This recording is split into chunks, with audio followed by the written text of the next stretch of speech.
تو اسلامی معیشت وہ عمومی اصول و قواعد، احکامات اور ہدایات، اسلامی شریعت کے وہ عمومی اصول، قواعد اور احکامات اور ہدایات جو کسی بھی طرح مال سے متعلق ہیں، اور اسی طریقے سے ان کی حکمتوں اور مقاصد کا مطالعہ کرنا، اور اسی طرح سے اس سے برآمد ہونے والے نتائج اور اثرات وغیرہ کا مطالعہ کرنا، یہ اسلامی معیشت کہلاتا ہے۔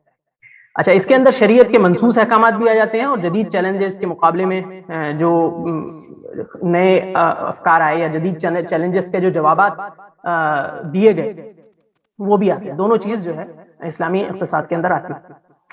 تو اب مثال اس کے اندر ہے حرمت ربا۔ ایک شریعت کا عام قاعدہ ہے کہ ربا حرام ہے، تو یہ اسلامی اقتصاد میں حرمت ربا کا بھی مطالعہ کیا جائے گا، حرمت ربا کی حکمتوں کا بھی مطالعہ کیا جائے گا، اور حرمت ربا سے جو نتائج پیدا ہوتے ہیں یا ربا کے نتیجے میں جو برے اثرات پیدا ہوتے ہیں ان کا بھی مطالعہ کیا جائے گا۔ یہ ساری چیزیں علم معیشت کے موضوعات میں ہیں۔ اسی طریقے سے شریعت کا ایک مقصد ہے تداول، کہ جو دولت ہے وہ چند ہاتھوں میں سمٹ کر نہ رہ جائے، کئی لا یکون دولۃ بین الاغنیاء منکم، تو یہ ایک شریعت کا مقصد ہے۔ تو اب اس مقصد کا مطالعہ کیا جائے گا یا اس مقصد کے اوپر گفتگو کی جائے گی، یہ جو ہے اس میں اسلامی معیشت کا موضوع ہے۔ اسی طریقے سے تکافل اجتماعی، زکوٰۃ کی حکمتیں، یہ ساری چیزیں اسلامی معیشت کے موضوعات ہیں۔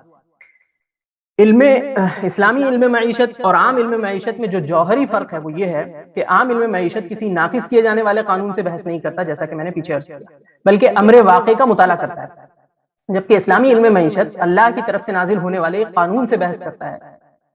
البتہ صرف احکامات تک محدود نہیں رہتا اسلامی علم معیشت، بلکہ ان کی حکمتوں کے تجزیے اور نتائج و اثرات کے مطالعے وغیرہ تک بھی ممتد ہوتا ہے۔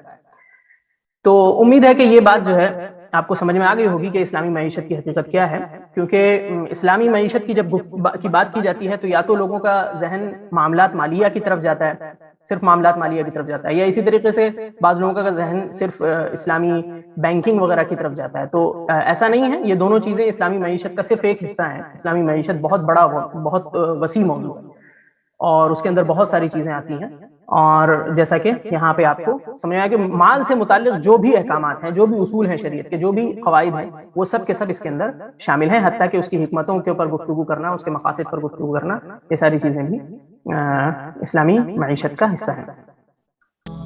اور مزید ویڈیوز کو دیکھنے کے لیے آپ ہمارے YouTube چینل کو سبسکرائب کریں۔ فجزاکم اللہ خیرا۔